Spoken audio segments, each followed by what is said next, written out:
Governor Maharashtra आदरणीय रमेश बैस, महाराष्ट्र के मुख्यमंत्री श्रीमान Eknath ji Shinde, government of India के minister Shri Narayan Rane, deputy chief minister Maharashtra Shri Devendra Fadnavis, deputy chief minister Maharashtra Shri Ajit ji Pawar, chairperson Maharashtra legislative council Shrimati Neelam Gorhe, Maharashtra सरकार के सभी सम्मानित मंत्रीगण, Shri Vinayak Raut member of parliament, general Anil Chauhan chief of defence staff, admiral R Harikumar chief of naval staff, अन्य अतिथिगण, मीडिया के मित्रों, देवियों व सज्जनों, सर्वप्रथम मैं माननीय प्रधानमंत्री जी का इस महत्वपूर्ण आयोजन में हार्दिक स्वागत करता हूं और इस कार्यक्रम में आपकी उपस्थिति के लिए प्रधानमंत्री जी मैं आपको हृदय से धन्यवाद देता हूं।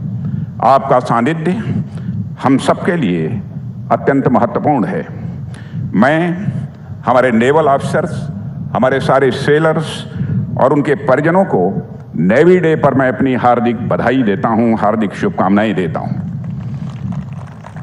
प्रधानमंत्री जी, आज आप द्वारा छत्रपति महाराज जी शिवाजी की प्रतिमा का अनावरण किया जाना हमारे लिए, मैं मानता हूं, यह सौभाग्य का क्षण है। साथियों, छत्रपति जी का पूरा जीवन हम सबके लिए एक प्रेरणा का कार्य करता है। छत्रपति शिवाजी ने अपने विजन से एक भविष्योन्मुखी राज्य स्वराज्य की स्थापना की। उन्होंने तब के समय में भी नेवी के महत्व को पहचाना और भारत की समृद्ध नौसैनिक परंपरा में एक नया अध्याय जोड़ा। साथियों, एक साधारण शासक और एक स्टेट्समैन में बड़ा अंतर होता है। एक साधारण शासक वर्तमान वास्तविकता के आधार पर ही वह दुनिया को देख पाता है, लेकिन एक स्टेट्समैन अपने वर्तमान से आगे देखने वाला विजनरी हुआ करता है। एक स्टेट्समैन आज की वास्तविकताओं से आगे जाकर भविष्य की संभावनाओं को भी देखने की वह क्षमता रखता है। छत्रपति शिवाजी सही मायने में एक स्टेट्समैन थे। नेवल पावर के महत्व को समझना उनकी स्टेट्समैनशिप को दर्शाता है। कॉलोनियल मेंटलिटी से बाहर निकलने के प्रधानमंत्री जी के आह्वान पर नेवी द्वारा अपनाया गया नया इनशाइन छत्रपति शिवाजी महाराज की ग्लोरियस लिगेसी से इंस्पायर्ड है। साथियों, आज हम सभी नेवी डे के अवसर पर यहाँ एकत्र हुए हैं। किसी भी मेजर ग्लोबल पावर के लिए एक सशक्त नेवी का होना यह अत्यंत आवश्यक है। अनेक स्ट्रेटेजिक एक्सपर्ट्स का यह मानना है कि इंटरनेशनल लेवल पर सभी आर्म फोर्सेस में नेवी पावर प्रोजेक्शन का एक सबसे अच्छा और सशक्त माध्यम है। अतः स्वराज्य को सशक्त करने के लिए एक लीडर के द्वारा नेवल कैपेबिलिटीज को अपग्रेड करना और उन्हें आवश्यक रिसोर्सेज प्रोवाइड करना यह दिखाता है कि वह लीडर वास्तव में एक विजनरी स्टेट्समैन है। साथियों, अब यदि आप यह सोच रहे हो कि मैं छत्रपति महाराज शिवाजी की बात कर रहा हूं या हमारे प्रधानमंत्री मोदी जी की बात कर रहा हूं, तो मैं कहना चाहूंगा कि दोनों ही विचार अपने में बिल्कुल सही हैं।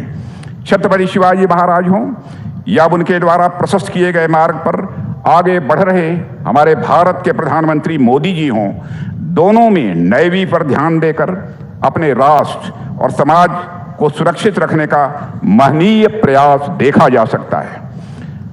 साथियों, महज एक दशक पहले तक ऐसा माना जाता था कि देश जो भी थ्रेट फेस कर रहा है वह सिर्फ लैंड बेस्ड है और नेवी का उतना महत्व नहीं समझा जाता था। लेकिन प्रधानमंत्री जी जब आए तो उन्होंने इस सीमित सोच और पुअर असेसमेंट से कहीं ऊपर उठकर आर्मी और एयरफोर्स के साथ साथ नेवी पर भी विशेष रूप से उन्होंने फोकस किया। आज भारतीय नौसेना स्वदेशीकरण की ओर पहले की अपेक्षा तेजी से आगे बढ़ रही है। कुछ ही महीने पहले माननीय प्रधानमंत्री जी ने देश का पहला indigenous aircraft carrier INS Vikrant भी राष्ट्र को समर्पित किया। पहले हमारी नेवी का अधिकांश इक्विपमेंट इंपोर्टेड होता था, लेकिन आज हम बायर नेवी से अब बिल्डर नेवी बन चुके हैं। आज हम भारतीय नौसेना को कोस्टल नेवी से ब्लू वाटर नेवी बना रहे हैं। नेवी का यह ट्रांसफॉर्मेशन सही मायने में प्रधानमंत्री जी की विजनरी लीडरशिप को दर्शाता है। इसके अतिरिक्त भी प्रधानमंत्री जी के नेतृत्व में पिछले 9-10 वर्षों में भारत ने जो अभूतपूर्व प्रगति की है, आप सभी जानते होंगे, अंतर्राष्ट्रीय जगत में भारत की प्रतिष्ठा बढ़ी है, अंतर्राष्ट्रीय जगत में भारत का कद बढ़ा है। यह सब सारी उपलब्धियां आपके नेतृत्व में इस देश ने हासिल की हैं। इसके उदाहरण तो कई सारे हो सकते हैं, लेकिन मैं कुछ उदाहरणों की ओर आपका ध्यान आकर्षित करना चाहूँगा। जैसे भारत में जो सीमा के पास सटे हुए गांव थे, उनको संज्ञा दी जाती थी यह भारत के सबसे अंतिम गांव हैं, लेकिन आज स्थिति बदल चुकी है। आज सीमावर्ती इलाकों में भी नेक्स्ट जनरेशन इंफ्रास्ट्रक्चर डेवलपमेंट तेजी से हो रहा है। और सबसे बड़ी बात कि भारत के वह गांव आज भारत के आखिरी गांव के रूप में नहीं, बल्कि भारत के पहले गांव के रूप में वह जाने जाते हैं। साथियों, इसी प्रकार पास्ट में लंबे समय तक महिलाओं को सुरक्षित कैसे रखा जाए, मात्र इस पर विचार किया जाता रहा है, पर आज महिलाएं देश को कैसे सुरक्षित रख सकती हैं, इस पर विचार किया जा रहा है और कदम आगे बढ़ाए जा रहे हैं।